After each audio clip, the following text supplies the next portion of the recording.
තෙරුවන් සරණයි.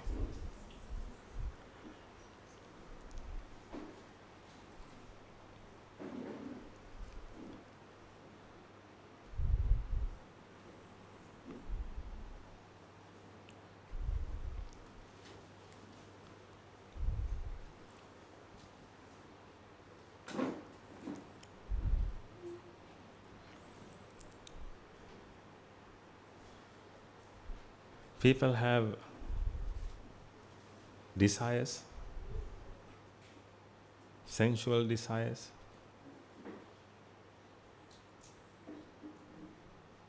and so on. Because of that, they are restless.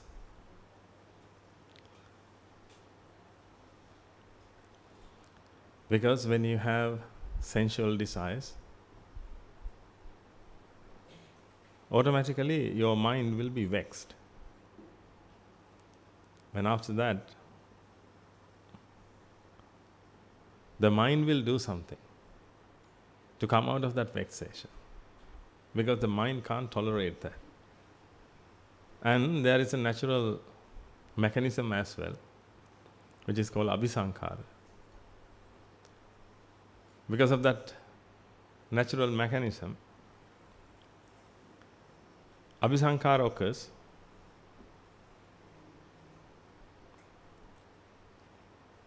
and the mind comes out of vexation. When the mind comes out of vexation, karma occurs. You have heard about karma. And karma occurs. Then it has vipaka.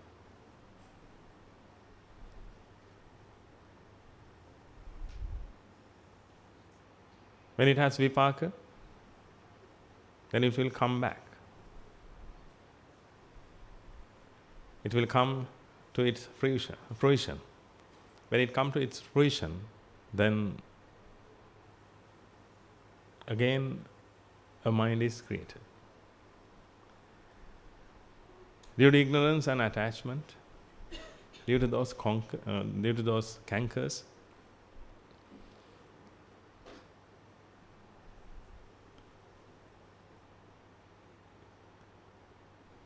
sensual desires will be created again. Then the mind will be vexed. Then this will happen over and over again. This is called sansara.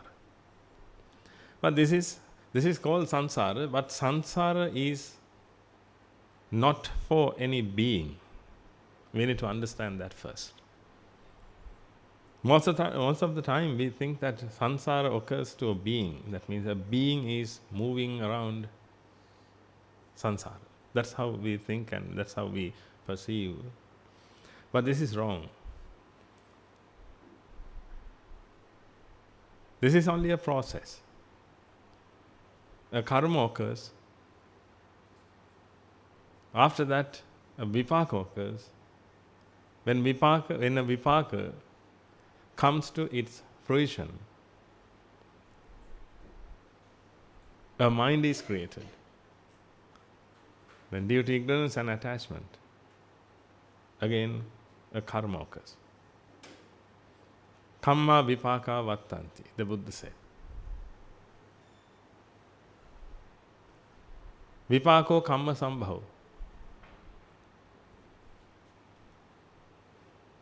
Vipako kamma sambhava. When you have vipaka, that means you can say result, we can say deeds and results, but these are two words. You need to understand. Actually, you all understand that. What if I say haramanis and juanis? You can understand that because it is karma and vipaka. But it's really, really difficult for you to understand that if you don't know the real meaning of these things, because deeds and results, when I say deed, you can't just think about a karma, I think. Because karma is not an action. But karma occurs when the mind comes out of vexation. Without vexation, karma doesn't occur. Lifting this is not a karma. It's a kriya. It's an action. It's a deed. But if it is done with ignorance and attachment, that means if it is done to come out of vexation, because of vexation, if this happens, now it becomes karma. Therefore, karma happens only in ignoble minds. When it comes to an arahant's mind, karma doesn't occur.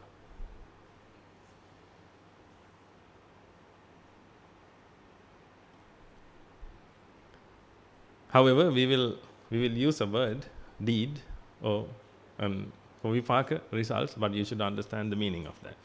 Vipaka is there to, actually vipaka is a storage. It's a store. Then vipaka is used to create another mind. Because we all know that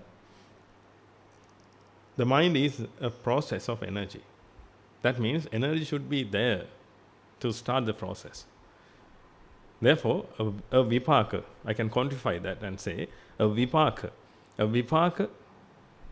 is like a small battery.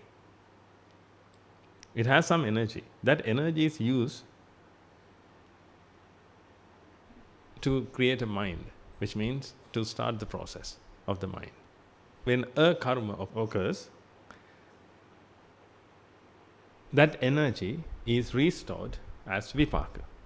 After that, that vipaka creates another mind.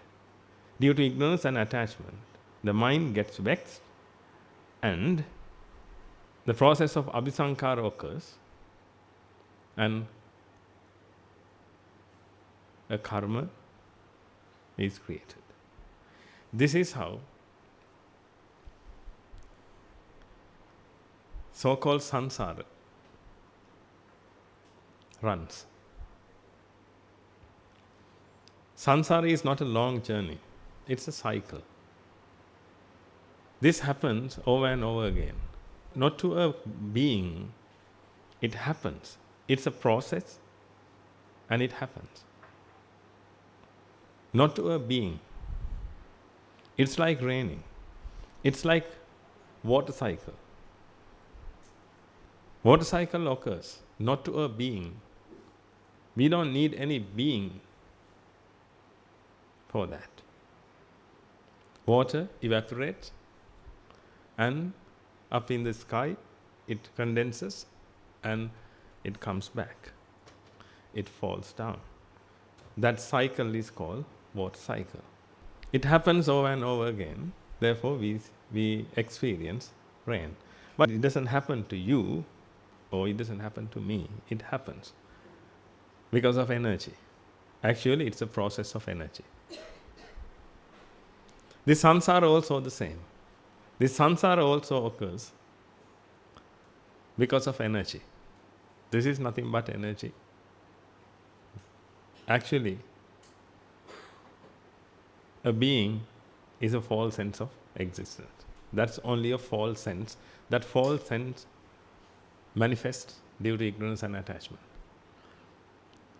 In order to understand that thoroughly, we should understand the truth. We should talk about the truth regarding karma and vipaka and sansara. Whatever we discuss, we need to go through the truth. We have heard many things. We have heard about sansara. The Buddha told about sansara, but the dhamma has been distorted. Therefore, when it comes to us, it has been a long time now. Therefore, when it comes to us, I think it is completely distorted. Therefore, when you hear sansara, then you think that that's your sansara and someone else's sansara. But the Buddha talk about the sansara. When the Buddha talk about sansara, and when you hear that and when you understand it, then perhaps you think that that's what the Buddha said. Because the word is the same, then you think that your understanding also the same. That can't be. Therefore, when you go through the Tripitaka, I don't think you will understand it properly. Unless at least you are a stream enterer. If you are, of course, you will understand that. Otherwise, it's really difficult for you to understand because wordings are the same, but interpretations definitely will be different. Because you have to interpret it. You have to use your knowledge. You have to use your wisdom. Then if you have wisdom, then you don't have to read the book. What do you think? Then you read the book to obtain wisdom. But it's catch-22. That's why you need a teacher.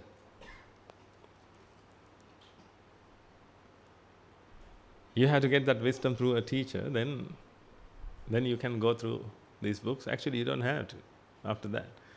If you have a teacher and if you can be a stream enterer and if you know the truth of the world, then you don't have to read books and waste your time. Sometimes you want to find some knowledge because you don't have the wisdom. When you have wisdom, I don't think you will find more. In Bhagavad Gita also, I have read a stanza. It says, when you achieve your wisdom, then you won't find any knowledge. You find knowledge because you didn't achieve wisdom. And you are so curious. You are so curious because you are. Because of your existence. Because of your existence, you are so curious. I don't think a tree is curious to know anything. I don't think. But the mind is always curious because the mind feels its existence and the mind thinks that it's a being and it is always vexed.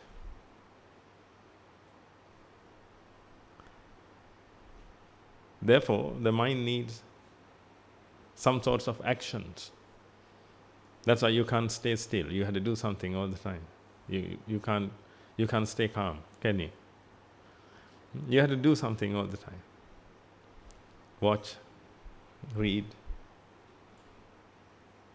Then if I ask you to stay in front of this wall and keep looking at the wall, for how long will you be doing that? 1 hour? 2 hours? If you want, I can give you a job and I can pay a high salary.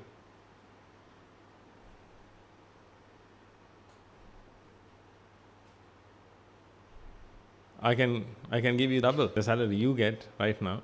You just need to keep looking at the wall. That's it. It's very simple. You don't have to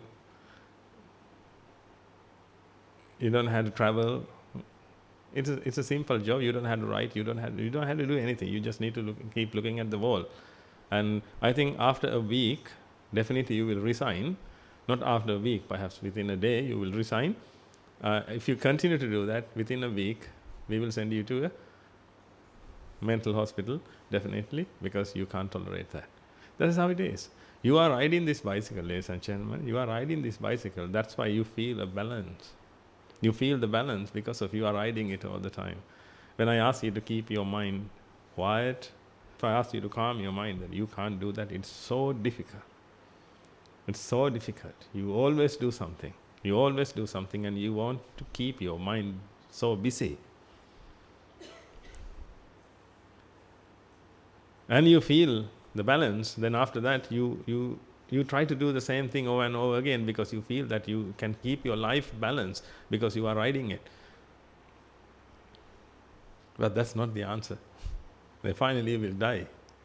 That's it. That's not the answer for you. Finally you will die. That's why when you come to age of 55, 60, didn't you feel that? When you were retired from your jobs, when you got your retirement, then the feeling you felt, I think it was terrible.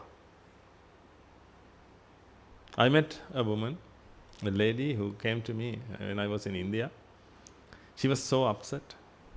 And she told me that she had a good job and a good salary, and she had a good lifestyle, she had good friends, and she had some social gatherings as well, parties and all these things. But after she got her retirement, when she got retired, then she lost everything. And after that, actually she told me that she had a feeling to commit suicide after that. That is very difficult to handle. But you are so lucky, because you have a community here. You can come and you don't have to commit suicide. You can come here and you can stay with this community. That's what happens normal in villages. When someone comes to their 60s, they have their own social gatherings, and Kulangana Samitiya and all these things, and Dayaka Sabha and all these things. Then you can participate in those meetings and you can do some social services. But for some people, they don't have that facility. Therefore, actually they suffer a lot. In that case, you can see, you always try to find some methods to ride your bicycle. Because you always know that if it slows down, you will fall. But eventually, this will slow down. Eventually, this will slow down and you will experience hell out of your life. But we have an answer for this. You don't have to ride the bicycle. That's one solution, but that's not a solution. But for the time being, someone can use it. It's not a proper solution. But anyhow, people use it. But I want you to have a proper solution for this. The Buddha taught us the proper solution.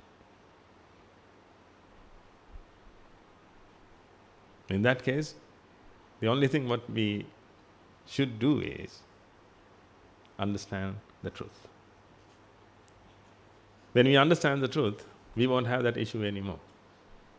When we understand the truth, we will realize that this is only a false sense of existence.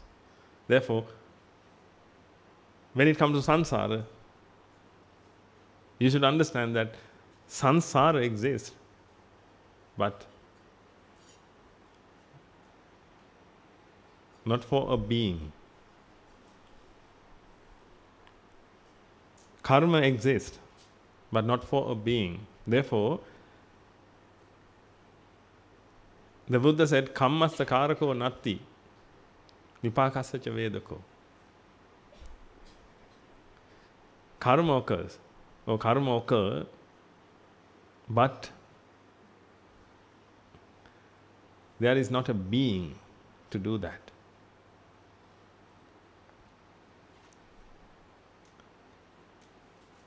And vipaka create a mind, but there is not a being to observe it, to experience it.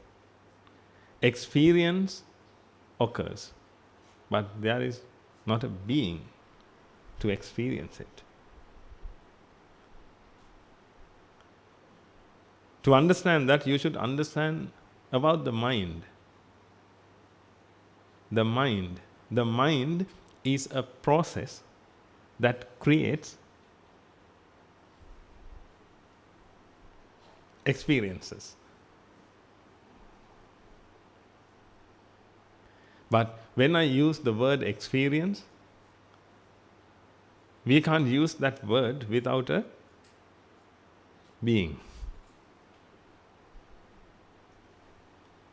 Because normally we use that for a being, we can say that I experience it and you will experience this.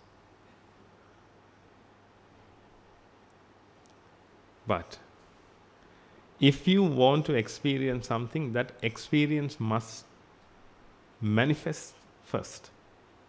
Then you can experience it.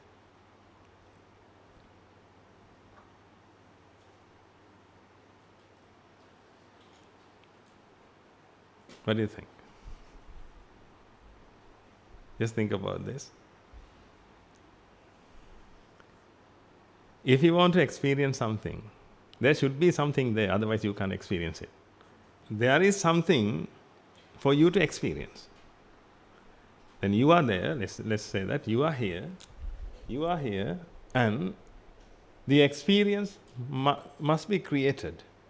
If the experience is created, now you can experience this. This is you. Is that okay when I say this is you or this is you?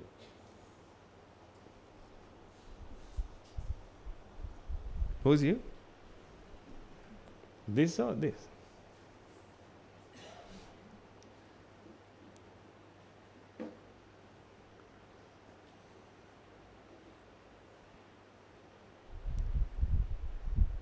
You tell me, that's fine. You tell me, what do you want? Oh, this. A king. You tell me. Because if this is a false sense of existence, you can choose whatever you want.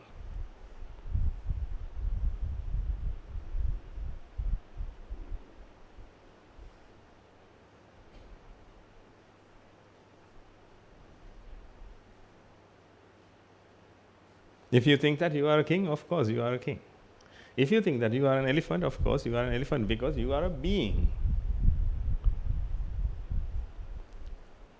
That's how you feel. If you are a being, then you can be any of them, because all these things are beings.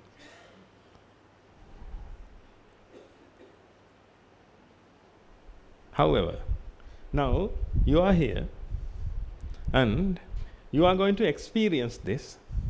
To experience this, that experience must manifest. That experience must manifest first. If you want to experience that. That's why all the time that experience manifests. And a being is also, or the being also manifests. And that being experiences the experience, actually. This being doesn't have to experience this, because that experience already occurred. That's why the Buddha said, this is only a lie. You don't need this to experience the world. The experience itself experiences the world.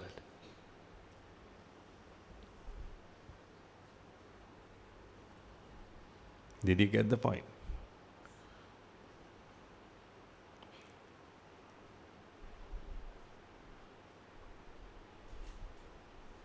Think about it. I give you some time to think, because these things are very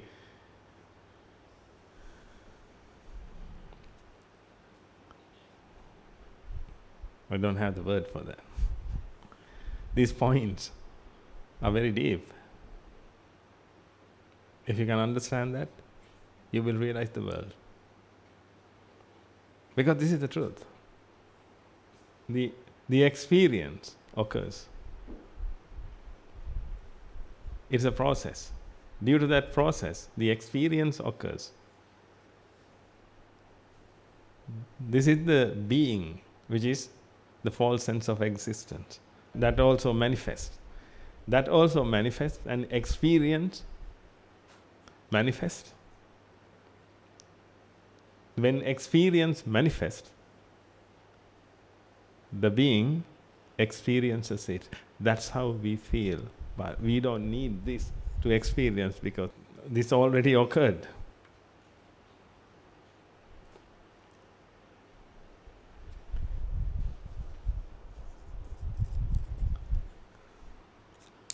Rupa Vedana Sanya Sankhara Vijnana. This is the experience. This is the form, a color, a sound, a taste, a touch, a smell, whatever. And this is the perception. This is the experience. This is the total experience, I would say. This is the total experience. This is also a kind of experience, and this is Vedana, which means notification. That's also an experience. But this is the resultant effect of that experience. When it comes to this, the entire experience is experienced, or entire experience occurs. Then you don't have to create another person to experience this. If you create another person, in order to experience that person, this experience occurs. Did you get that? That means you perceive the false sense of existence. The false sense of existence is perceived.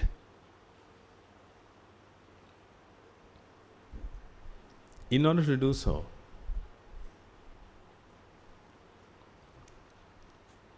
we need another experience. That means, again, the mind should be created to experience the being. Without the mind, you can't experience anything. That means, actually, without the mind, experience can't occur.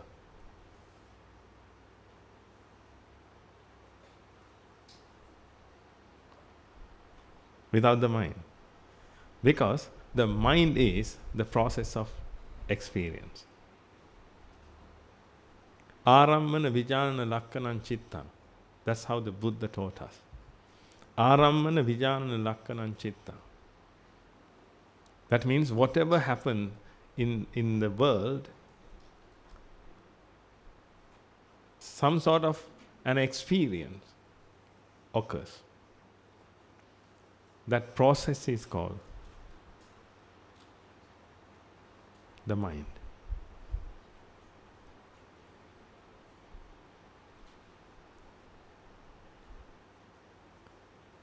This vibration occurs. Look, this is only a vibration. When the vibration occurs, a sound manifests in the mind. When I say the sound manifests in the mind, actually it is wrong, because the sound doesn't manifest in the mind.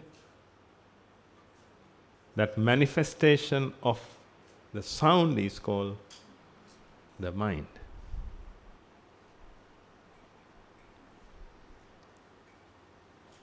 That's another experience.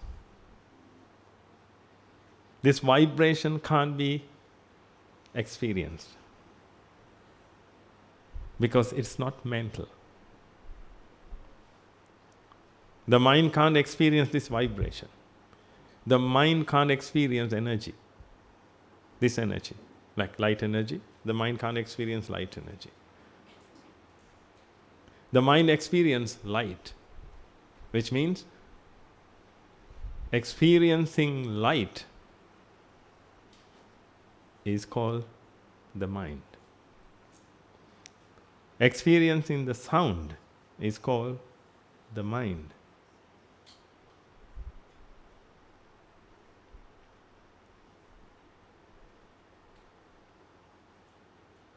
As I told you, it's a process. It's a process.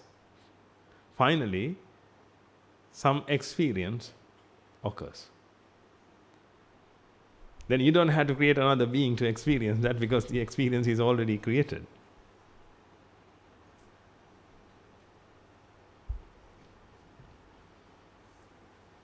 That's why, even though you think about your existence, even though you think that you exist,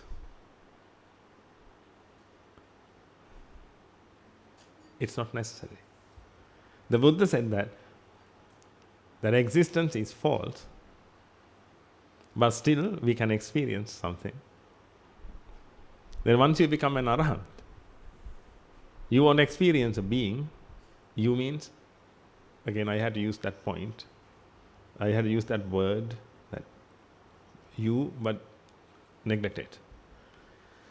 Then you will experience a being right now, but once you become an arahant, you won't experience a being, but still you will experience the experience.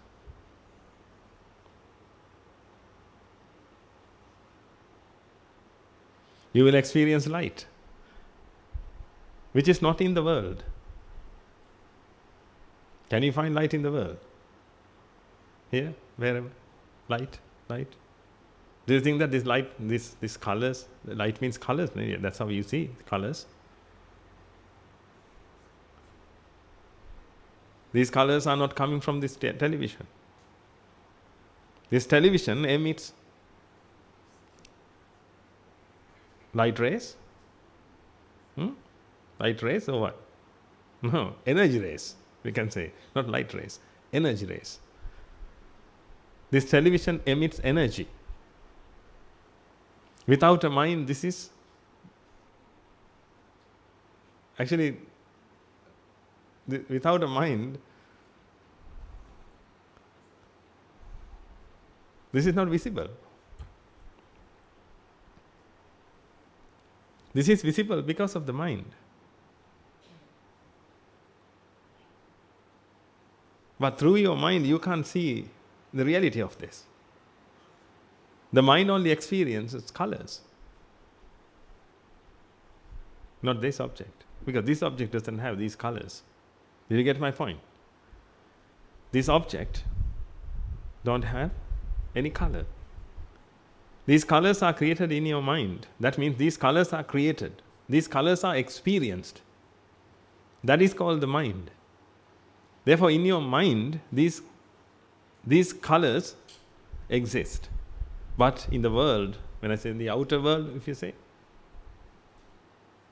there is no such thing called colors. Therefore, from this television, colors are not emitted. Only energy emits.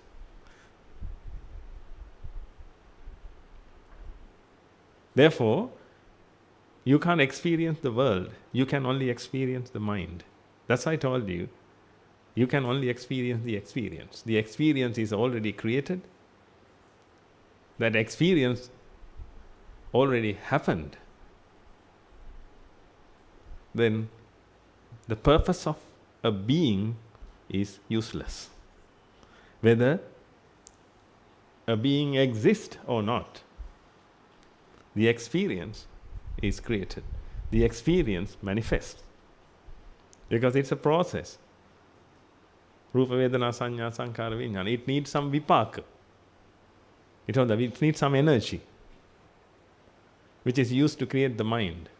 That's called vipaka. In that case, I can't say it's results. As I told you, it's really difficult for us to use those words to understand this. Therefore, let's use vipaka. There is some sort of energy. That energy is used to create the mind. When the mind is created, the experience manifests. Both are the same. The mind is created, the experience manifests. Both are the same. It happens. Then a false sense of existence manifests as well. What is the purpose of that? It has a purpose, ladies and gentlemen. It has. That's fear and suffering. That's the purpose of a false sense of existence. It has a purpose. The Buddha said that. Therefore, the Buddha said that tanha jayati soko tanha jayati bhayam. Due to tanha, Due to attachment. The ego is created. The ego manifests due to attachment. That's the false sense of existence. You don't need this. This is completely useless. This is not only useless, this is dangerous. Because it doesn't have any positive effects. It only has negative effects. Fear, what do you think? Positive or negative? Fear. Fear and suffering. These are the only two things you can get with the ego. Then if you want to keep it, keep it. If you want to get rid of it, let me help you. Please understand this. Then you will find the purpose of your life. If you can't eradicate this, if you can't stop this process, then you will suffer and you will be afraid. You will be frightened of everything. You will be afraid of your life and everything. That's what happened to you. You only experience something. But experience occurs. You don't have to experience anything. But you experience yourself. You experience yourself, that the false sense of existence. You always experience that. When you experience that, you always experience fear. You always experience suffering, regret. When you think about your past, you always regret.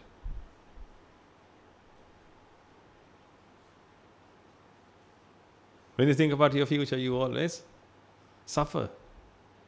Because you want. Future means wanting. Sometimes you want to happen something, or sometimes you don't want to happen. Anyway, you want happen or not to happen. That's how it is. Anyhow you want. Therefore you can't say that I want and I don't want. You can say I want that to happen and I want that not to happen.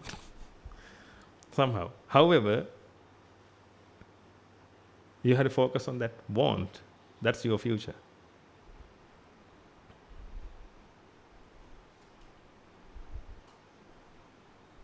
That future exists in the ego, not in the mind.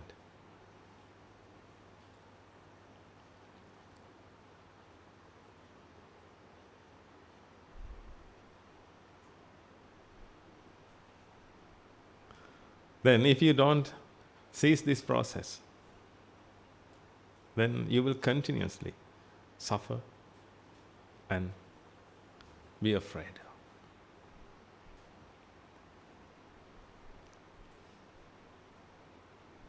This is completely useless and inappropriate, because we don't need this to live. Actually, you don't need this to live. I'm talking to the mind. The mind itself is enough to experience the world. And it's not the experience the world. This is, do you really think that you experience the world? Do you experience this? No, you experience colors. This doesn't have colors. And actually, why do you want to experience? Just imagine that. Why do you want to experience? Most of the time you think that you experience this. That you see someone and you think that you are looking at someone. No, you are not looking at me. You are looking at your own mind. Because that experience occurs. Try to understand that. That experience occurs. That is the only thing happens. That experience. Don't think that you are looking at me, and don't think that you listen to me. You don't listen to me. You can't see me. You can only experience the experience, because you are the experience. But because of the ignorance and attachment, you always feel that you are a separate being, and you are somewhere, and you are looking at the object. You feel that you are the subject, and you create another object. Therefore, now you think that it's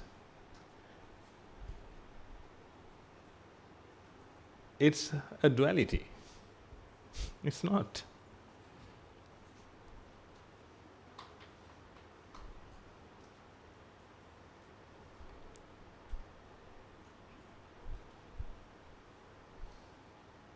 The mind is the experience. Without the mind, experience can't manifest. This is only the experience. You experience this? No. You experience the experience. That's it. The experience manifests. When you hear, you won't experience this. Then, but you always say that I want this, I want this, I want this. Why? Why do you want this if you can't experience this? The thing is, you think that the experience is here. You think that you experience this. You think that you experience me. No, you experience the experience. The experience must be created, then that's it. We don't have to create another being to experience that. Experience already occurred. Then why do we create another being to experience that? If that being is created, that being will experience something else, not this. It will experience fear and suffering.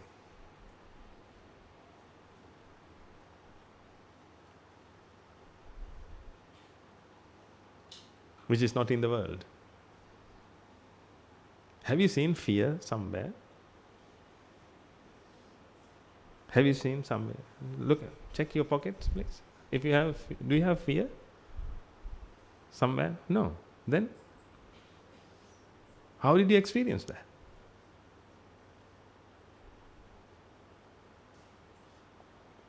It manifests in the mind. The Buddha said the reason as well. Ignorance and attachment. Mainly ignorance. Due to ignorance, attachment manifests. It's also manifestation and it manifests due to ignorance. This is wisdom. You know, when you listen to these things, then you say, oh, of course, yes. That's how you feel. That means you didn't have this wisdom before. And when you get this wisdom, then you are amazed. That's wisdom. Use this wisdom then. Use this wisdom. You can't experience this object. Because this object doesn't have colors. The experience is color. It's a color. The experience is a color. But color is not here. That means that experience occurs. That's the mind. That already happened. Then we don't need a being to experience it. But if the being is created, it experiences something different, which is attachment, which is fear and suffering.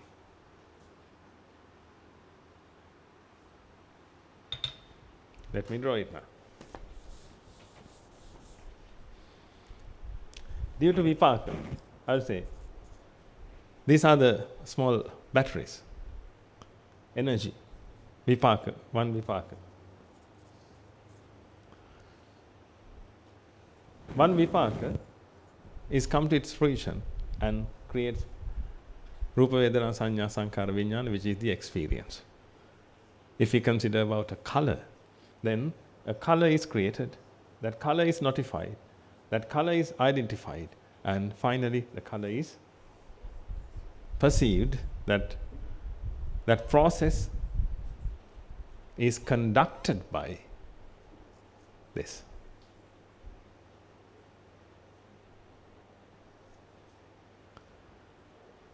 Sankara.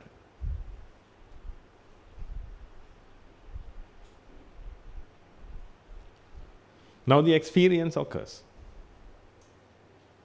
That means the color blue here, the color blue is seen. It already happened. Okay. Now, ignorance, attachment. Due to ignorance, attachment manifests. Due to these two, the ego manifests. That means the false sense of existence manifests. Now it has to experience something. It can't experience this because it is already happened, or it already happened. That experience. Therefore, this has to experience something. This has to experience about itself. What will happen to me?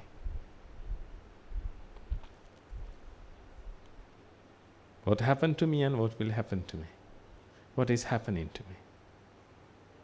All these things. Therefore, fear and suffering. The ego experiences fear and suffering. The mind is the other experience. Therefore, once you become an arahant, this won't be there. This will happen until you pass into parinibbana. This is enough. Then once you become an arahant, you won't experience fear and suffering. Actually, if you want to experience fear and suffering, you need this as well. Not as well, actually, you need this. And the mind as well.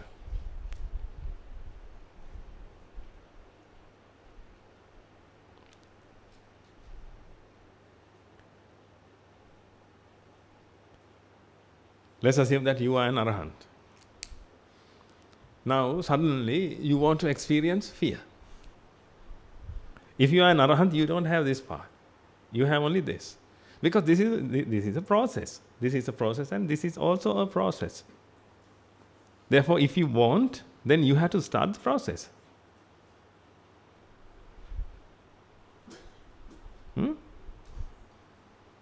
It's like a toffee machine. If you want to make a toffee, then what you have to do?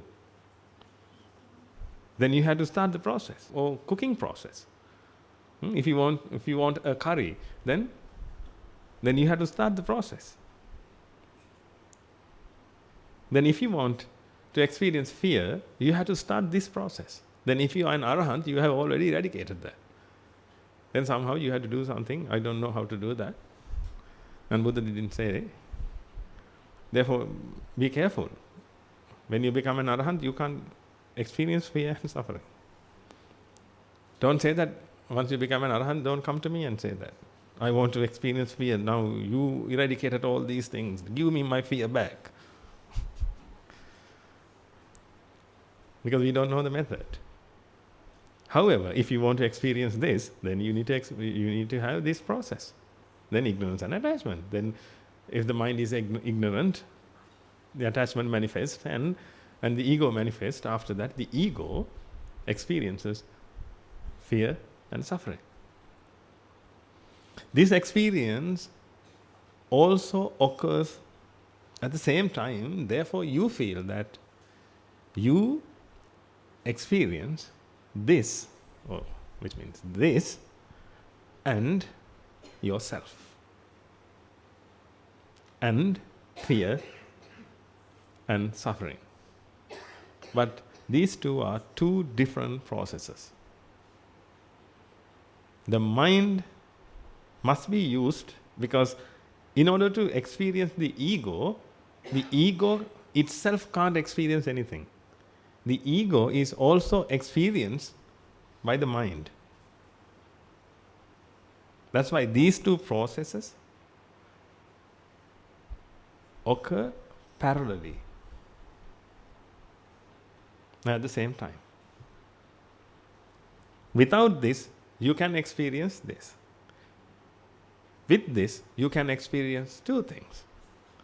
You can experience this as well as fear and suffering. What is good?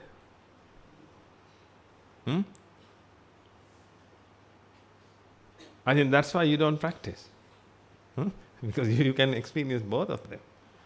If you eradicate this one, you won't experience this anymore. You will only experience this. Therefore, if you want to experience the world, this is enough. You don't need this.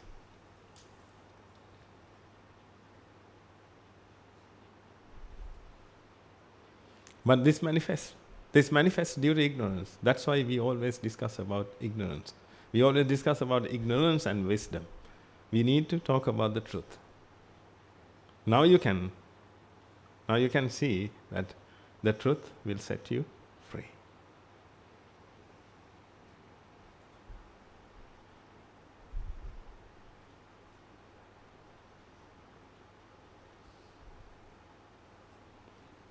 Therefore, when you see this, please understand this. I know you have knowledge, you have a degree, but try to understand this as well. Perhaps you know about rockets. Try to understand this, about this as well, because you need to understand this. You need to. It is very simple. I don't ask you to understand all the mechanics inside. You don't have to. You just need to understand that you can't see the object,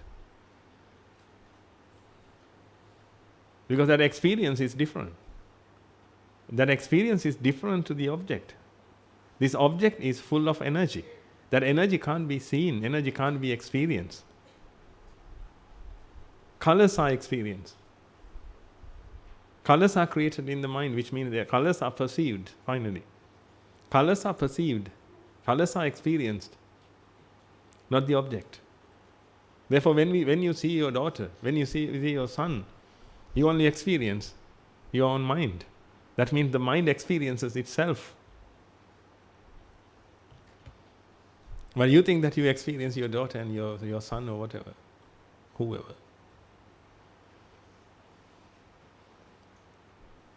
Therefore, you think that you love them. You think that you love them. You think that you respect me. You can't respect me. You respect your experience.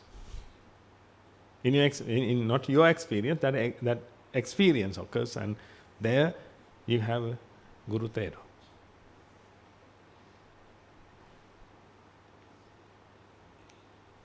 You can't experience this. When you see a tree, last time I told you, I think, when you see a tree, I want you to see the tree. Try to see the tree. Have you seen a tree? No. Can you imagine that? It has been 60 years, 70 years. You haven't seen a tree so far. And you can't. Even though you live for another billion years, you can't experience a tree. You will only experience some colors. You will only experience some colors because that's the experience.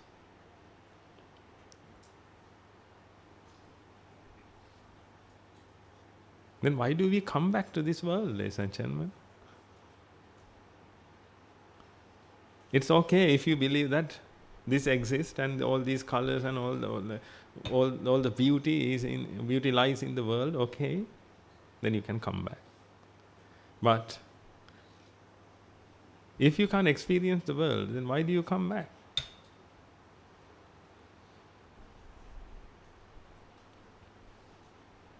And when you come back, you only suffer. You only experience fear and suffering when you come back.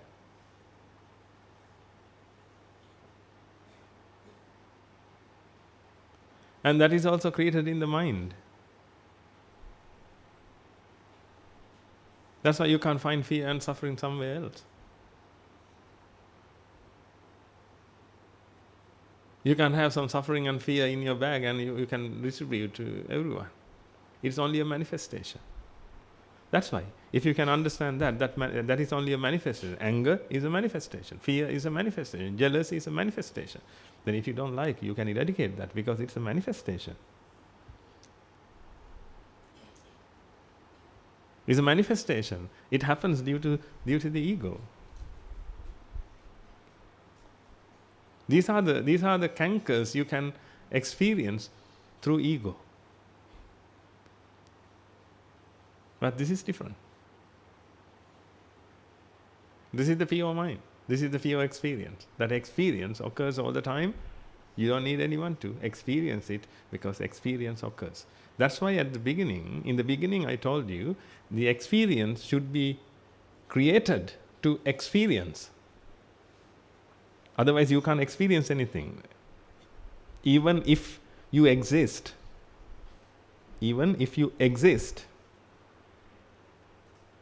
experience must be created for you to experience.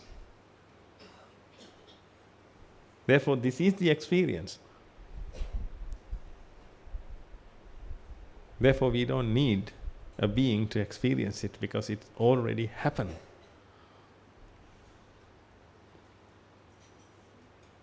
Therefore, this doesn't have any purpose. This doesn't make any good in your life. It makes you suffer.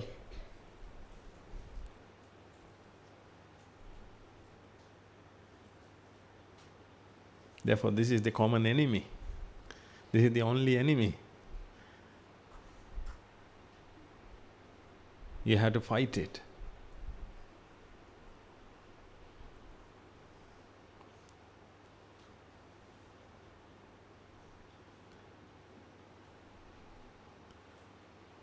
People get sensual desires due to the ego. Because desires, future expectations, desires, they always get that. The ego. Because the ego has the future. The ego has the past. In reality, you can't find the past and the future. If you can, give me the past pen. This is the present one. What happened to the past one? No.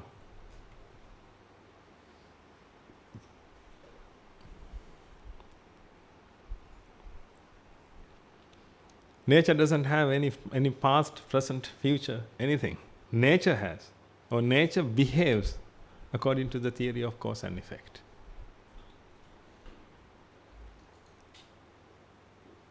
When causes are there, an effect manifests. This manifests right now.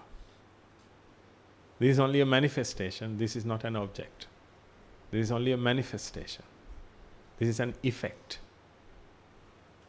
A manifestation. This manifestation occurs right now. Right now is not in the present. I didn't mean that it happened in the present. It manifests right now. It manifests, and this is very, very important point, ladies and gentlemen, if you can understand this. This manifests right now, and this experience also manifests right now. And this experience also manifests right now. This is like a package. This manifests, and this manifests, and this manifests. That's the package. Then, when this manifests, this becomes an environment for this. Then this manifests, that experience occurs. At the same time, this manifests. Therefore, you experience this color as well as the existence, which means fear and suffering, and this object. You experience this object, but actually you can't experience this object. In your mind you think that this is the object you experience. When we talk about this, you will realize more. This is how it is. Initially it's hard, and let's talk about some other examples as well. Then you will realize it. This is a package. All these three things, I draw this on as well here.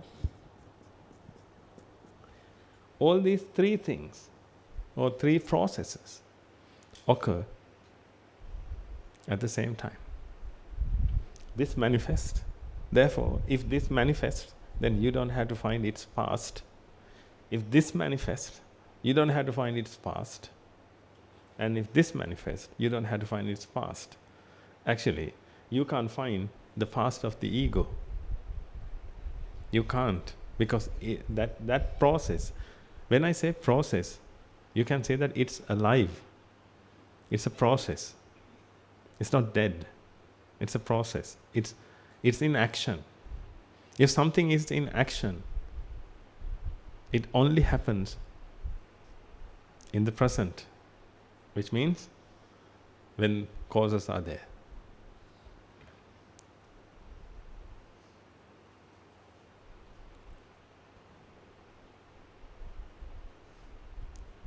Therefore, this manifests in the present. I would say in the Pachuppanna. Is that okay? We will understand that. In the Pachuppanna. Pachuppanna means when causes are there and effect manifests, that entire process is called Pachuppanna. Then this is Pachuppanna. This means not the colors I'm talking about. This thing. This is a big process. That process occurs in Pachuppanna. That means in the present, which means in Pachuppanna. Then the experience occurs in Pachuppanna, because this experience. Before I show this, can you experience this? No. Where's the experience now?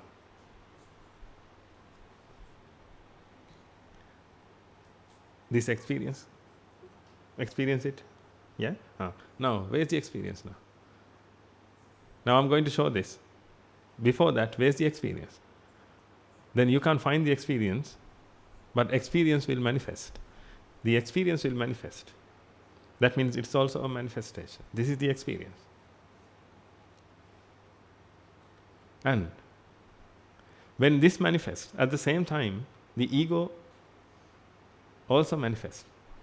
Where is it now? But I can't ask that question, because if I ask that, then you said the ego is listening. Because that is the only thing that continues. That's how we feel. Because now I can show this, then I can show this, then I can show this. Now you can experience many things, but there is one thing you always experience. That is the ego. Therefore, you can't quantify that. But you can quantify these things. You can say that these are objects. These are objects, and this is one, and this is another one. And again, sounds, taste, touch, smell, all these things. But when this experience occurs, the ego manifests all the time. Therefore, you think that the ego is continuous. But actually, the ego is also a process, and it is also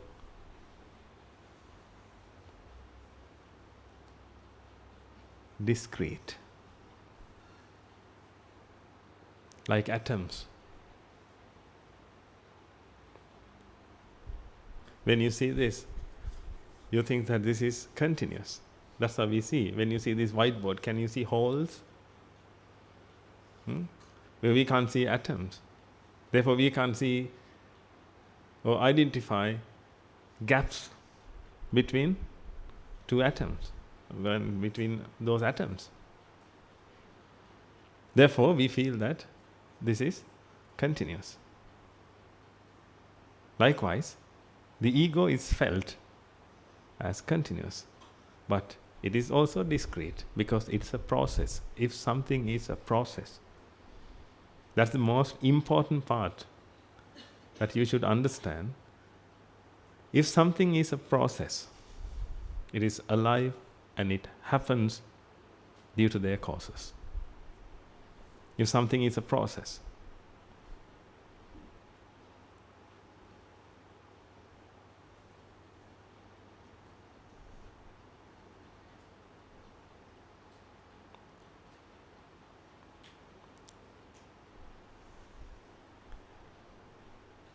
then if you can understand that thing, then you can apply That is the ego.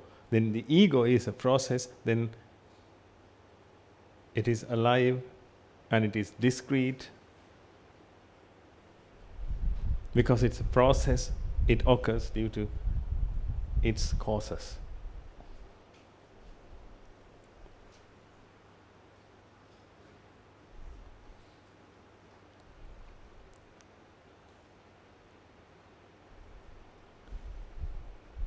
Then if you can apply this into your life, then you will realize that you haven't been. This is how you feel, I have been. I have been. From birth to now, I have been. No. This process have been occurred.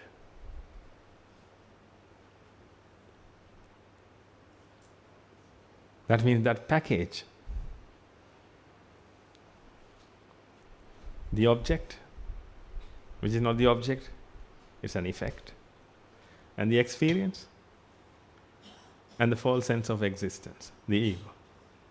These three things have been occurring.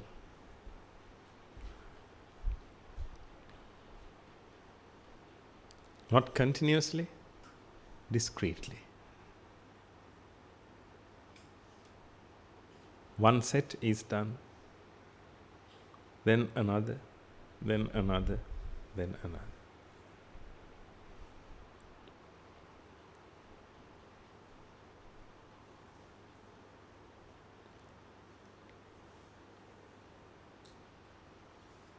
That's why you can't find the past. That's why you can't find the future.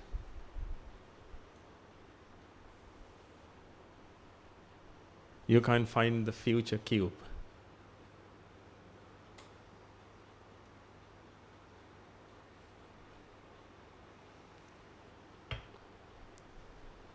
And the past cube.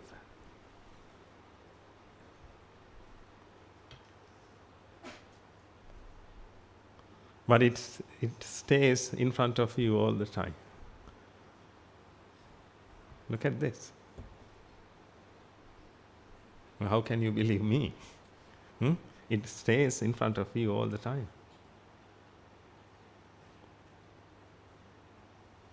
Then don't you think that this is fixed and you are fixed and you are looking at this?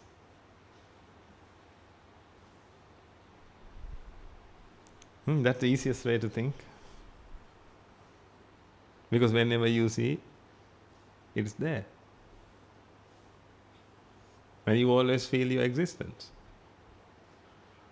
Therefore, it forces you to think that this is fixed and you are fixed. And this is continuous and you are continuous in time as well.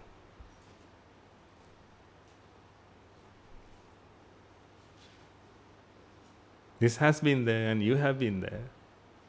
And you have been looking at this.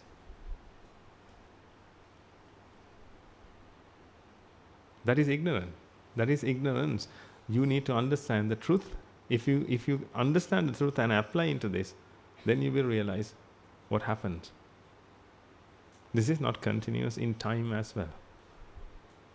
This happens right now, and this happens right now. The ego happens right now. These are the three things that occur all the time, discretely.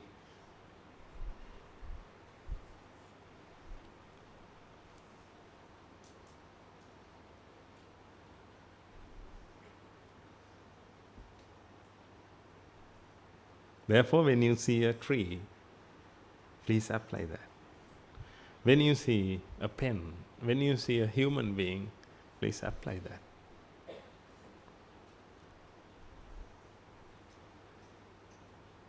That is called vidarshana. People always talk about vipassana meditation, vipassana meditation. Vipassana meditation. People like to practice vipassana meditation, and they try to, perhaps they try to look at a skeleton and think about something.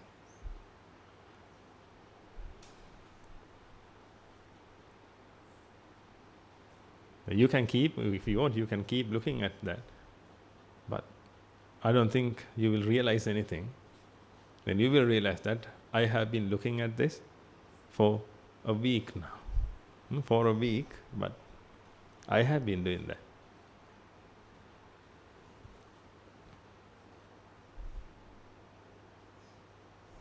If you want to observe a skeleton,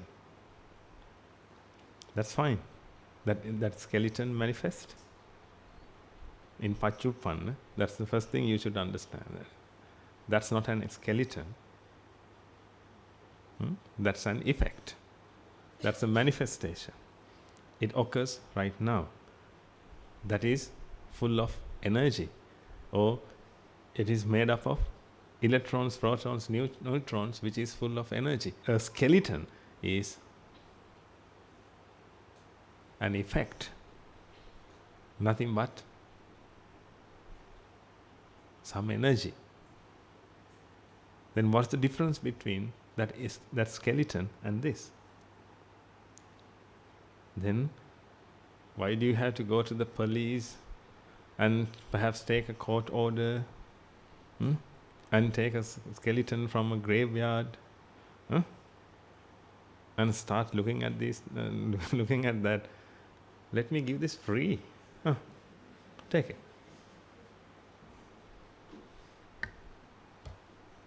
Free of charge. I don't charge for this. If you practice the path, I'll give you 10 of these things. Because everything is the same. That's what the Buddha said. Ayam piko kayo evam dhammo evam bhavi etang anatitoti. Everything is the same. This is the same. This is the same. And you know that the scientists have proved it. This is made up of electrons, protons, neutrons, and this is also the same. Then how do you see the difference? You see the difference because you see the difference in your mind, because those experiences are different. That's the reason. But I'm not talking about this your experience. I'm talking about this object. This object is full of energy. This object is also full of energy. But blue color, the color blue is experienced in the mind. The color green is experienced in the mind. That's a different story.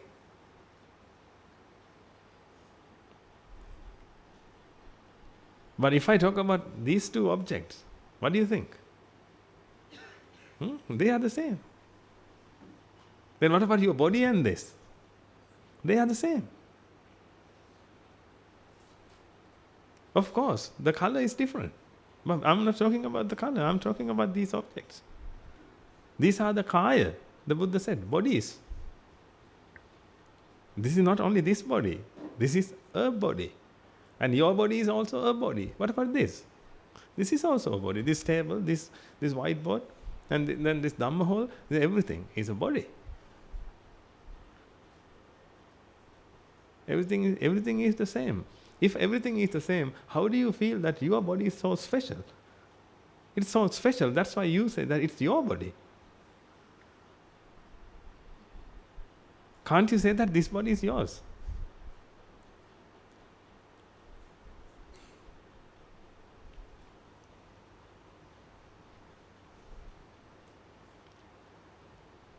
Nothing is special. Nothing is special. Therefore, we need to separate these two things. The world, which means energy. The other thing is this experience. This experience is different.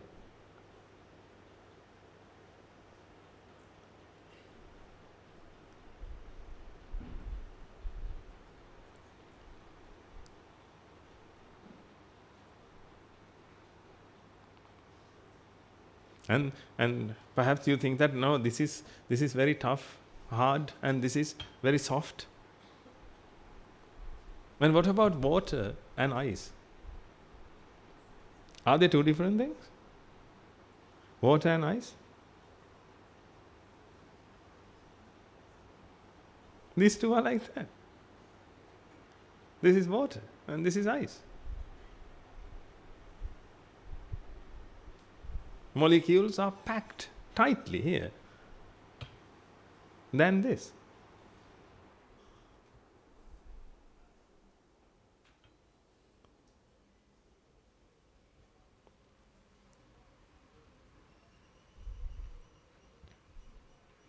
But these two are the same. If you can see the electrons, protons and neutrons here, then C means in the mind, then you will realize that. Because these are made up of those things, which means energy. Therefore, this is a lump of energy and this is also the same. And your body is also the same. But you feel that your body is different because that's yours. That's only a false feeling, a false perception. That false perception is created due to the ego. That's why you try to protect this body. You try to protect this body to protect your identity. You try to protect your face because you think that this face is you. Therefore, you try to protect this, protect your identity. Then, if you want to protect a body, protect everything. Well, you can see that you have a huge responsibility to protect this body because this body is so different and so special.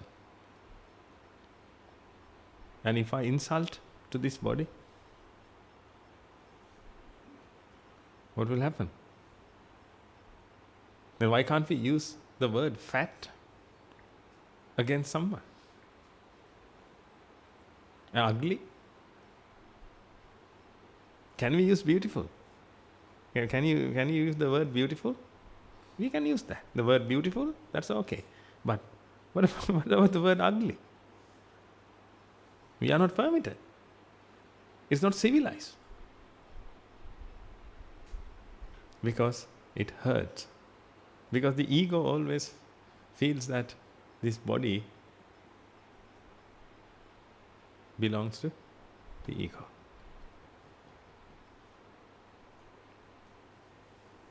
But understand the truth. This body is not special. It is not one entity. It's not fixed, or it's not an entity. It is the same. Actually, it's only a manifestation. Right now, it manifests. Therefore, you can't say that your body has been. It manifests right now. Perhaps it's an old body, which is 80 years old, but it manifests right now. All the wrinkles and all the things, it manifests right now.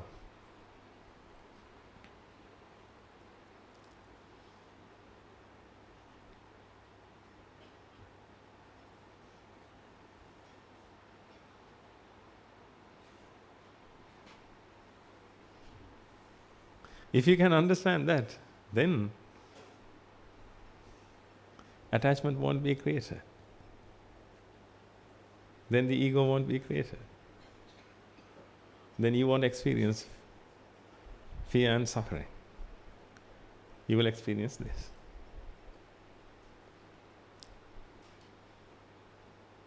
I think you want to experience this. You don't want to experience this too, do you? No one wants to experience this. Fear and suffering. Everybody wants to experience this. That means those experiences.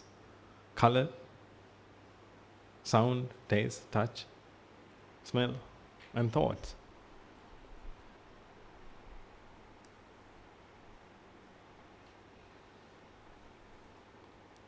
Therefore, that can be done. Let's eradicate this by understanding the truth. The truth is the enemy of ignorance. Therefore, understand it and go through over and over it. Then, this will be eradicated eventually.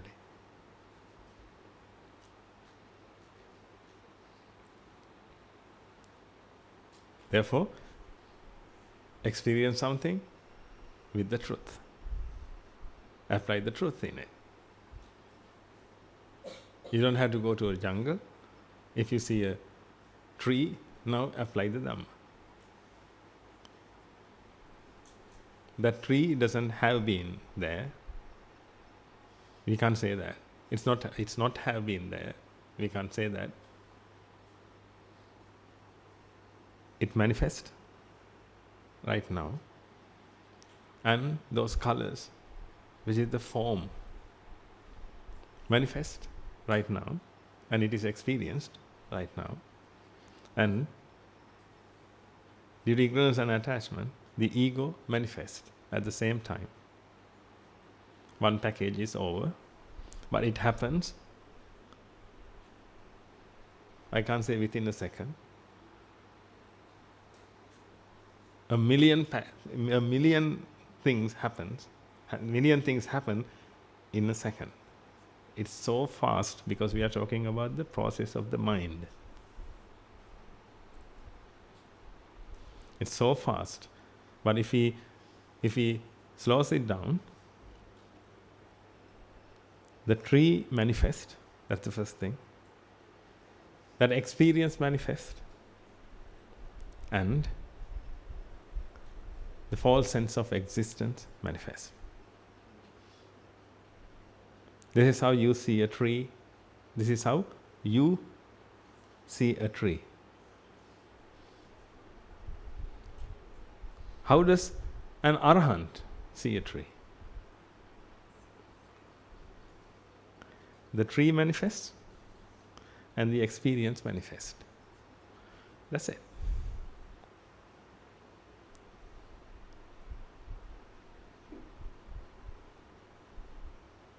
Because there is no ignorance, therefore no attachment, therefore no the ego, therefore no fear and suffering.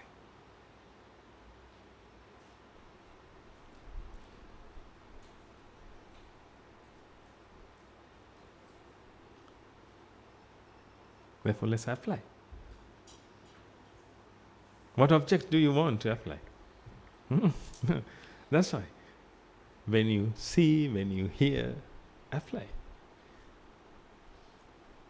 You don't need any special things to apply. Whatever you see, all the objects are the same. Apply it and understand that first. And understand this. And understand this. Perhaps you can't imagine you can imagine that when you apply the dhamma into these things, you will become an arahant. But it will happen. It will happen eventually. When you apply these things into your real life, then it will happen eventually.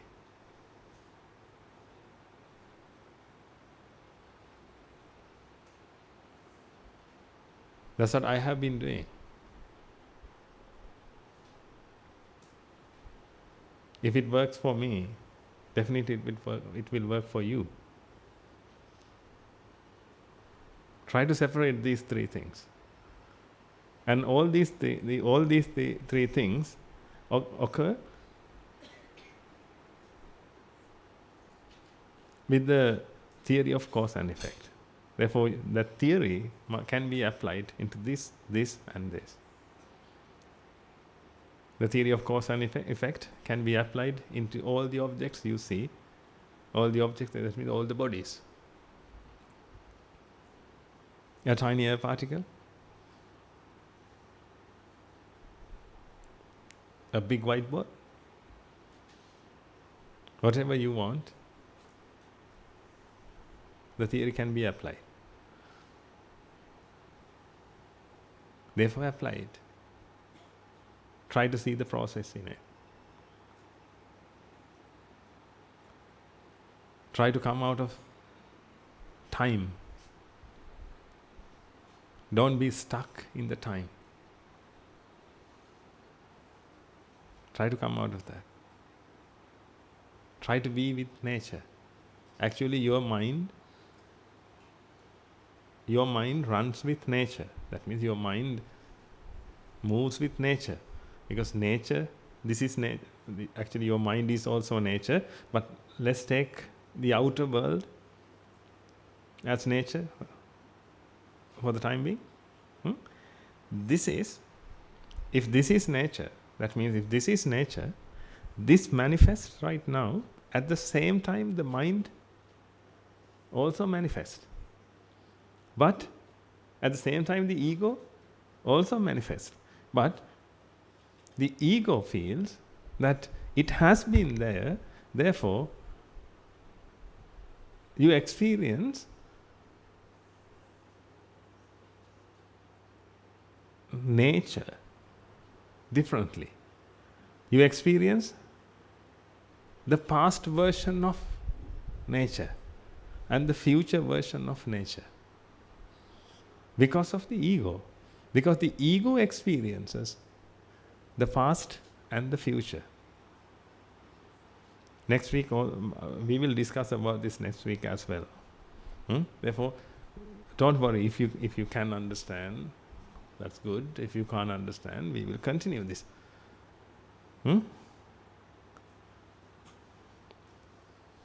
Otherwise, you will stop coming here.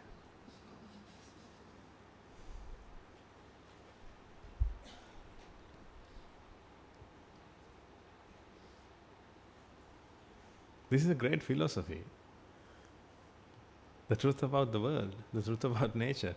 This must be very, very, very deep. It's very deep because our life became so complex. Therefore, our thinking patterns are so complex now. Therefore, when you are going to understand a small, very simple truth, now we have to find all electrons, protons and neutrons and all the bonds between them, because these are the things we know.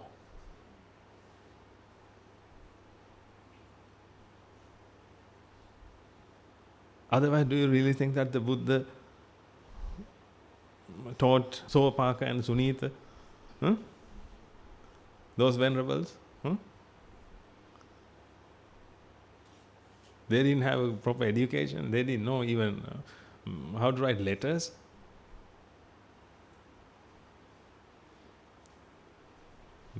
The Buddha didn't teach anything about electrons, protons, neutrons. But here we have to talk about electrons, protons, neutrons and energy and all these things, because these are the things we know, because our life has been so complex. That's why it's hard, ladies and gentlemen, because otherwise this is only a simple truth. The theory of cause and effect. The theory of cause and effect. When I write 1 and 2, the 12, the number 12 manifests. This is very simple.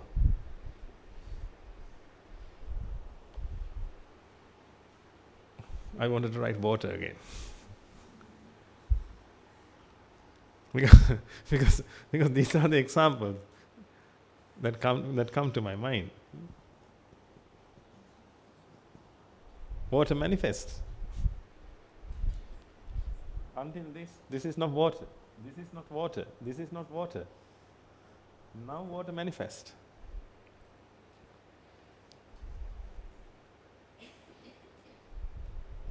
That manifestation occurs over and over again. That's how. Therefore, when this manifestation occurs, this manifestation also occurs. If ignorance and attachment are there, this manifestation also occurs. Therefore, you have to see these things as manifestations. That's the first thing. That's the word anicca.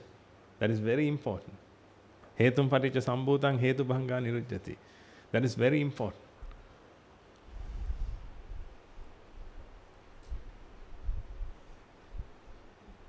If you can apply hetum paticca sambhutang hetu bhanga nirujjati, which means the theory of cause and effect simply, if you can apply into this, then you will see dukkha here. Dukkha is not suffering. You will see dukkha here. And you will see dukkha in ego as well. You will see dukkha in nature as well. All the objects you see, then you will see hetum paticca sambhutang hetu bhanga nirujjati. This is how you can talk about timelessness. Therefore, let's talk about the ego as akalika. Ego exists due to ignorance and attachment. If you want to keep it, keep it. How?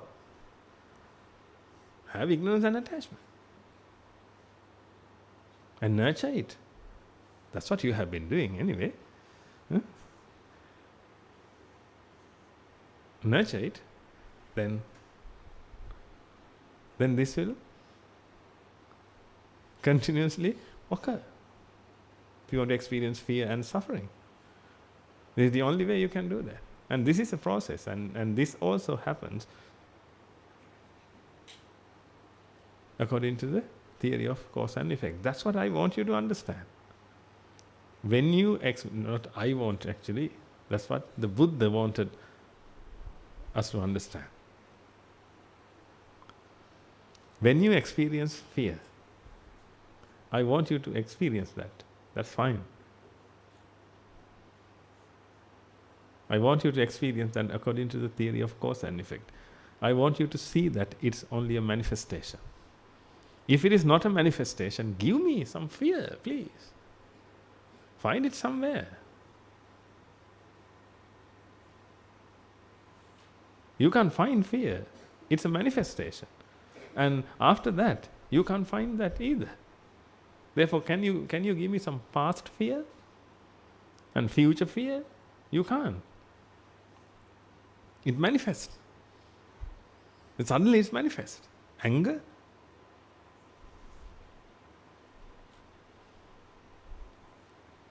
Therefore, I don't know how to practice anger management things. Of course, when you are angry, you can manage it. Perhaps you need a manager for that. You have few managers. You manage my anger, you manage my fear, you manage my suffering. It's only a manifestation. How can you manage that? It's like fire. Actually, you can maintain fire by maintaining wood. You put some wood all the time. When you put some wood, fuel, then you can maintain it. That fire is maintained. Anger is maintained. When fuel is there. Fuel is ignorance. When the mind is ignorant, then the ego and fear and suffering and anger and all these cankers manifest. Then you don't have to maintain it or manage it, you just need to eradicate it. Why do you manage anger? That means we need anger up to a certain level. Therefore we will maintain that.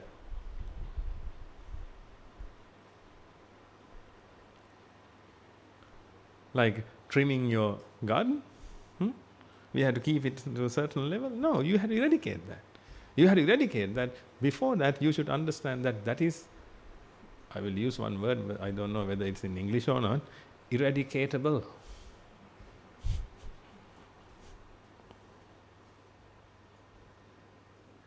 You should understand that first. The Buddha proved that it is eradicatable.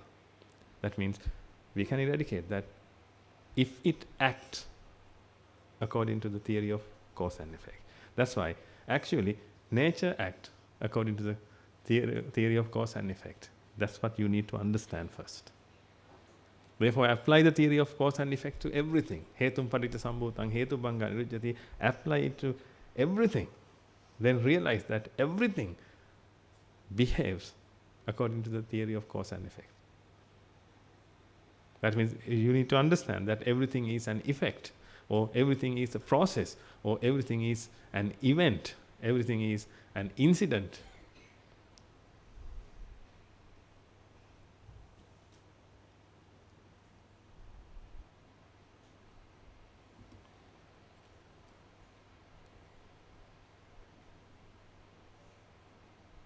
When you realize that, your Nibbana is not so far. You will achieve it, definitely. But you should realize the nature of nature.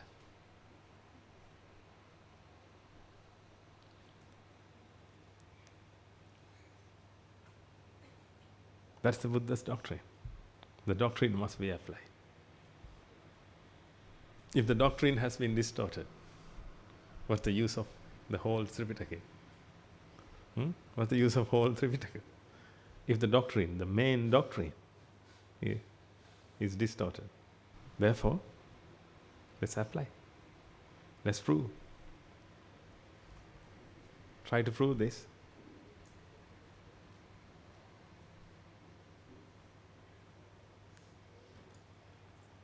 Try to prove this prove that this object behaves according to the theory of cause and effect.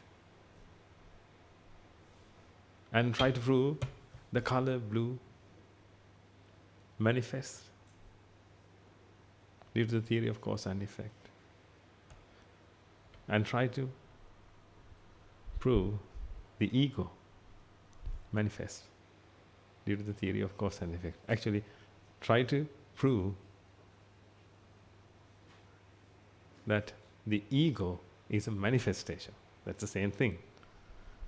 If you can prove that it's a manifestation, that means you have proven that this occurs. This occurs. When you say this occurs, then you should understand it. This is, at least, this is. No, this has been. This is. When I say this is, what do you understand? What do you understand when I say this is? Try to understand that this is. That means this is only a manifestation.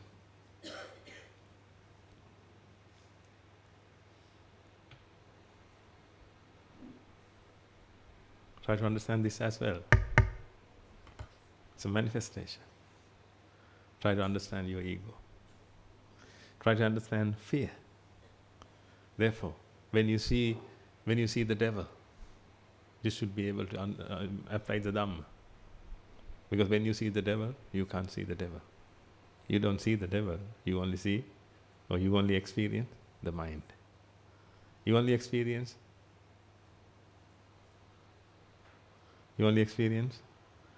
the experience.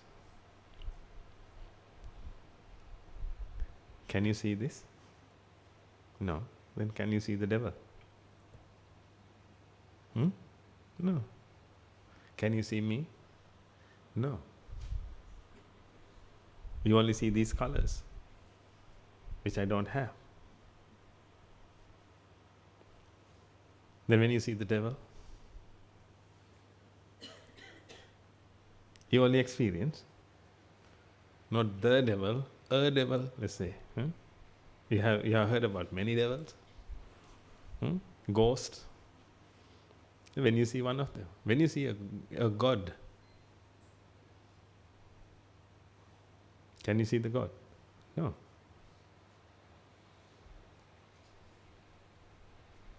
You will experience the experience. That experience occurs in the mind. Oh no, so not in the mind. That is the experience that occurs, which is the mind. When you see a god, you will see some. Actually, a god must be very colorful. What do you think? Will he be very plain or like very, very colorful? Should be very colorful. And golden color should be there because a god.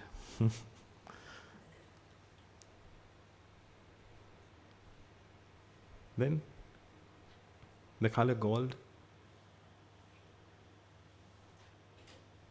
is an experience, because the metal gold doesn't have any color.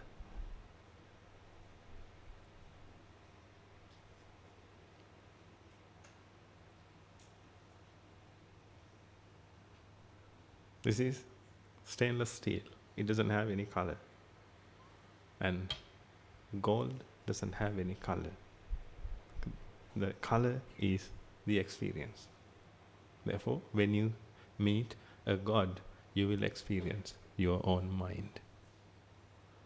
Then you will love it. When you meet the devil, you will experience your own mind and you will be afraid of it. That's why when a small boy, a small child meets a ghost, he will play with him.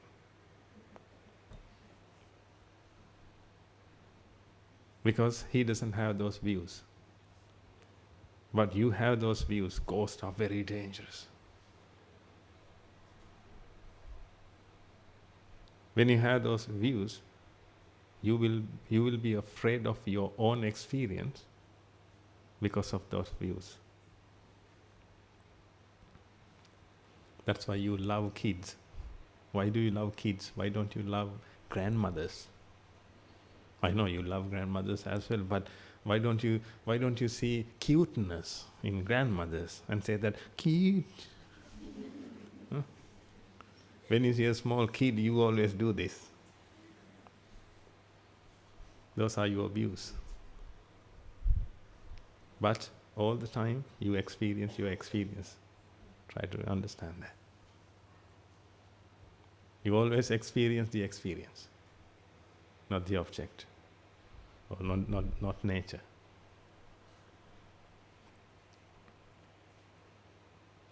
Look, this is not wisdom. This is only knowledge. You need to convert this to wisdom by practicing this. I want you to apply. If this is not true, please reject this completely. Don't come to these sermons as well. But if this is true, please apply. When you apply this, it will become wisdom. Then your mind will make decisions with that wisdom. Then you won't suffer anymore. Today when you see your child, you suffer. Perhaps you think that, no, he's adorable and I like. No, I like and love, no. When you feel that I love, that means you are suffering.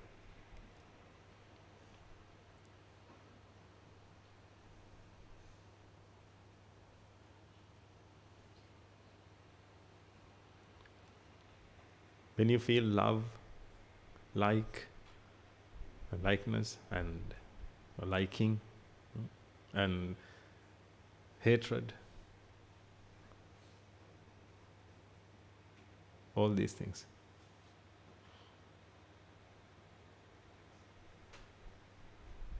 When you feel those things, understand that even love, when you feel those things, understand that you are suffering. That's why you feel those things. You are vexed, that's why you want to love. So why do you want to love? Can you stop love? Can you stop that feeling? Or do you want to love? When you see your kid, do you really want to love? Can't you stop that? You want to love because you are suffering.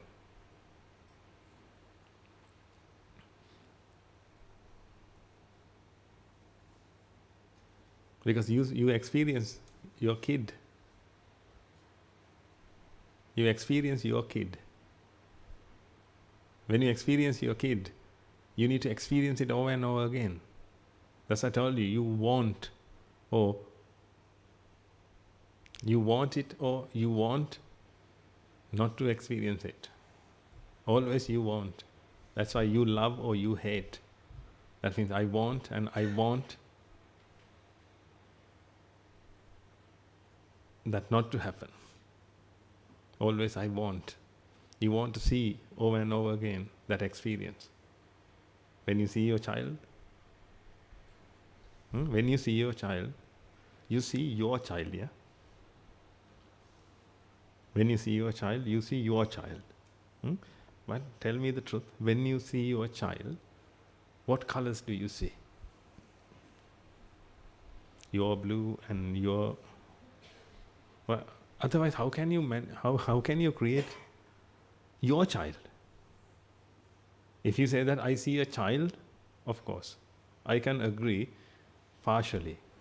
Otherwise, I would say that no, you don't see a child, you see only colors. But I will agree with you if you see a child, but if you see your child, I need to find out where did you get those, your parts? Because you saw only colors, then you should see your blue, your white, your black. Then you can create your child. Otherwise, this is only a mental effect. You can't find that here.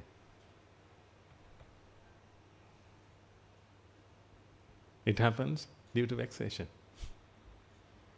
That's what I told you. When you see your child and you feel that, oh, he's my child, you are suffering. I know you never agree with me. When a mother sees her child, he is suffering. People think that I'm mad. But understand the truth, then you will realize that. When you see something and if you feel that that's your child, then you want to see, you want to hear, you want to taste, you want to touch, you want to smell, you want to think about that. You can't stop that. When you see your child, don't you feel to see him over and over again? Don't you feel to think about him? Can you stop that? No, you can't. You always do that. You means the mind always does it because of vexation. But when you understand the Dhamma, you will realize that there is no such thing called your child. Then, again you will realize that there is no such thing called a child. Because child is a being. There is no such thing called a being. It's only a mental manifestation.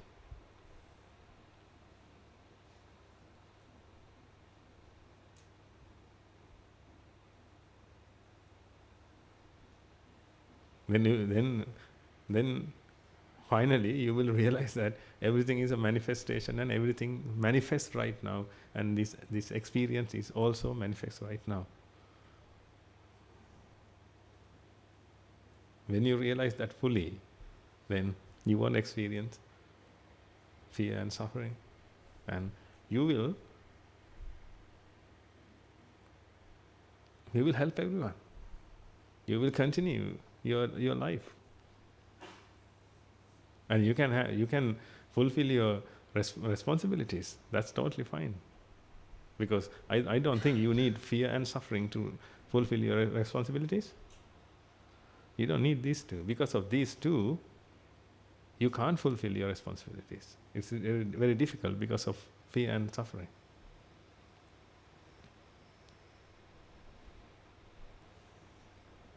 Therefore, don't worry about that. Everything will be sorted if you eradicate this. Therefore, don't ever think that when you feel love, you are okay. And if you want to love someone, when you say I love you, don't think that you are so happy. That's why you are saying that you love someone. You are not happy. You are suffering. That's why you want to say that.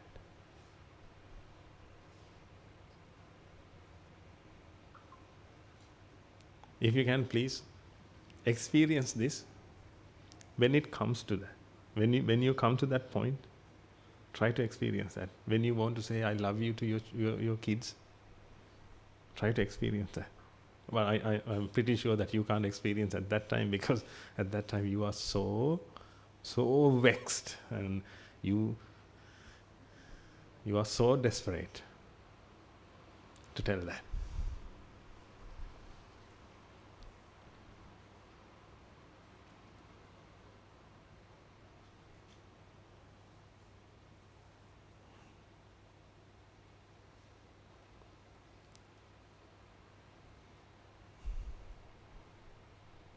But remember, these things are not normal. But everybody experiences this. Therefore, people think that these things are normal. When someone says I love you, then no one says that, oh, he's suffering. That's why he's telling all these things.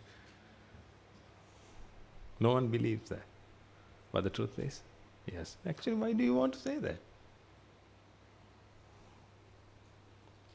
Why do you love that person? Why don't you love me? If we both are the same, these bodies are the same, and this experience is the same, don't you think that this experience is the same for everything, everyone? Oh, this experience? Let's assume that there is an elephant, an ant, and human beings. Is this an ant sound?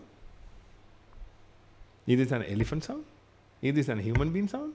No, this is a sound, and this experience is the same for everyone. Then why do you separate? Why do you discriminate? Why do you love that kid? Because of attachment. Due to attachment, what is created?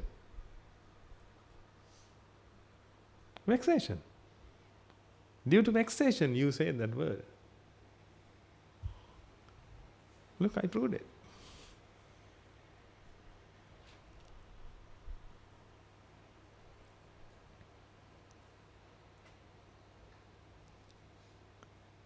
And if you apply this, then you will realize it.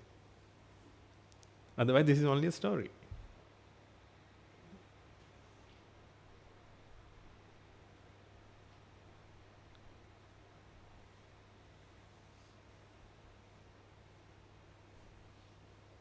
Is love bad then?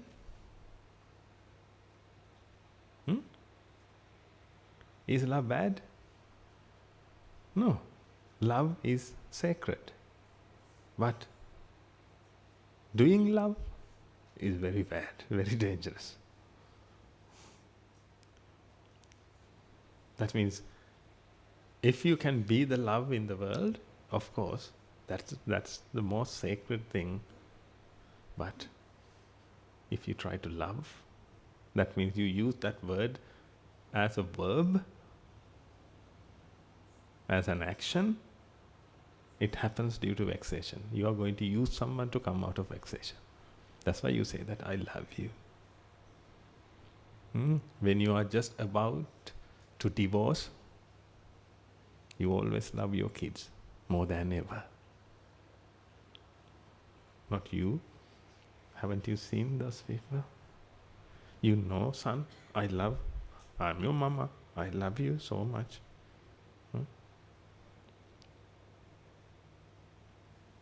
Because she is so vexed of losing her child.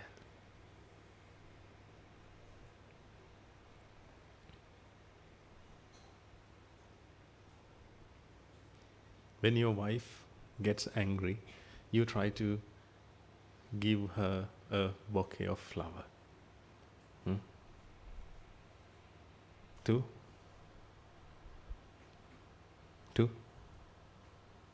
To please her. Not because of the love. Otherwise she'll be a headache and your life will be ruined. For the sake of happiness, you offer that. This is not love, ladies and gentlemen. This is love. Without expecting anything. We offer our life. This is not time that we offer our life. This is the love that you should achieve. Then you will be the love. Please experience. I want you to experience these things. Otherwise, this is only a talk. Like, it's a good talk and it's a good story. It's a good sermon. No. I don't want to do any sermon to you. I want to give you the life. You have life, but I want to take that life and I want to give the life.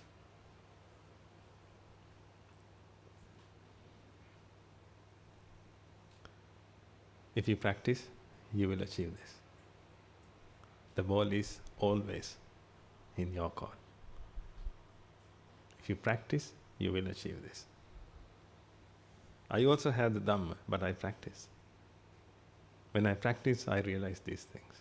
If you practice, you will realize these things. That's it. You don't expect from me that understanding.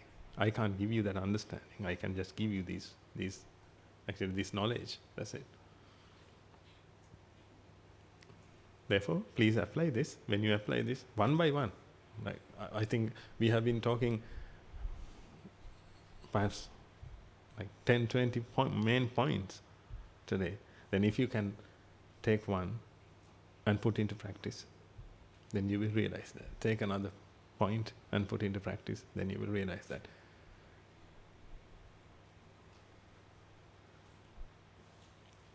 When you feel love towards your children, apply this. Then you will realize it. You will realize that you are so desperate.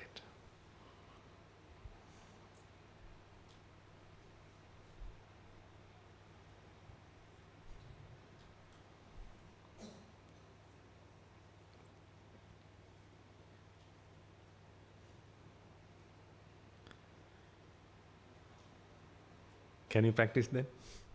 If you practice, I will give you more. Because every day when we meet, I'll give you more. I always give you more. How? Because I practice. But I always talk about the same thing over and over again. I always talk about anicca, dukkha, anatta. Apart from that, I don't know anything. I don't know anything because actually I don't look for any dhamma. Anicca, dukkha, anatta is enough for me. Therefore, when I have time, I don't read Tripitaka. Actually, I study another language. Because I am not here to be the Buddha. I am here to achieve my salvation and help others to achieve their salvation. Therefore, to achieve our salvation, we just need only anicca, dukkha, anatta. If we can understand it thoroughly and if we can apply it to these three things and realize that all these three things are manifestations, incidents, events, then the job is done. Therefore, I don't want to find some other facts of the Dhamma. Therefore, I use my memory to remember some English words, some Japanese words, Chinese words, Hindi words, Telugu words.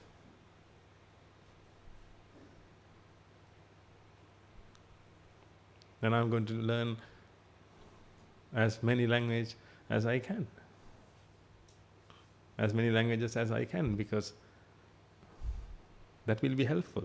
But if I have another fact of the Dhamma, will it be helpful? If this is enough, then why do we need more? I don't have that curiosity. I don't want to find what the Buddha said at that day. I don't want to find those things. On that day, I don't want to find those things. I just want to find the Buddha taught us anicca, dukkha, anatta, and by using that, we can achieve our salvation. Therefore, that's enough. I don't have that curiosity because I know that curiosity killed the cat.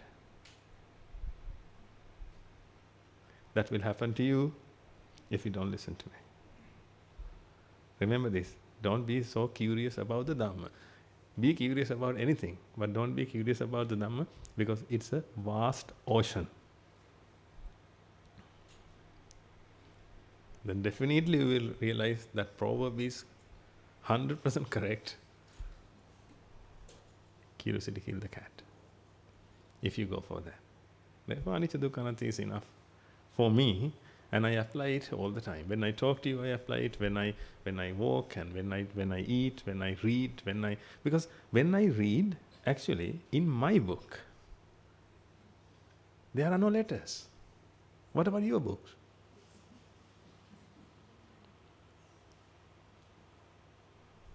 Then can't you apply the Dhamma when you read?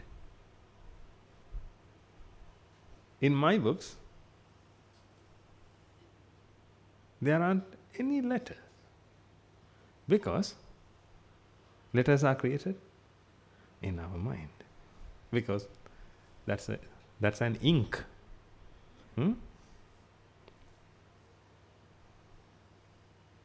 My books are pure white. When I read, letters manifest in the mind. Therefore, I know that it's a manifestation. I am the author. I am the author of my own book.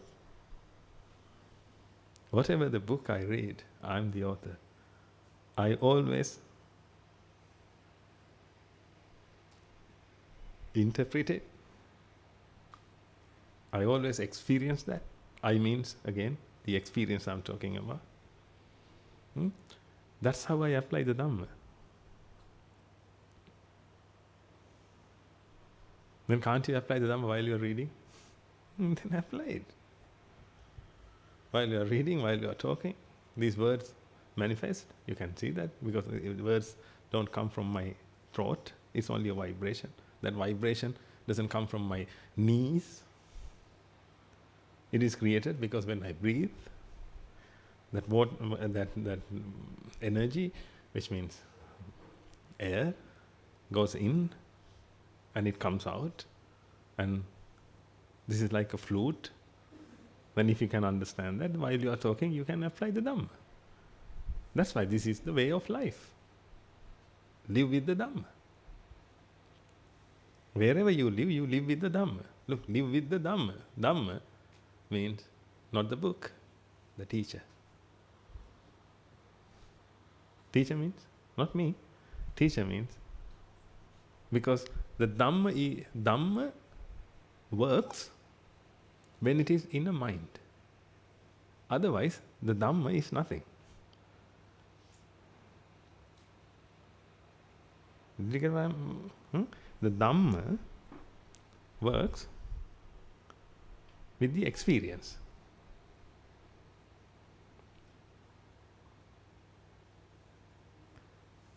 That person is called the teacher. If a mind experiences the Dhamma, that person is the teacher. Therefore, you need the teacher to understand the Dhamma, understand life and make the life out of your life and be the love in the world. Please practice, and I'll see you next week. May the blessings of the Noble Triple Gem be with you all.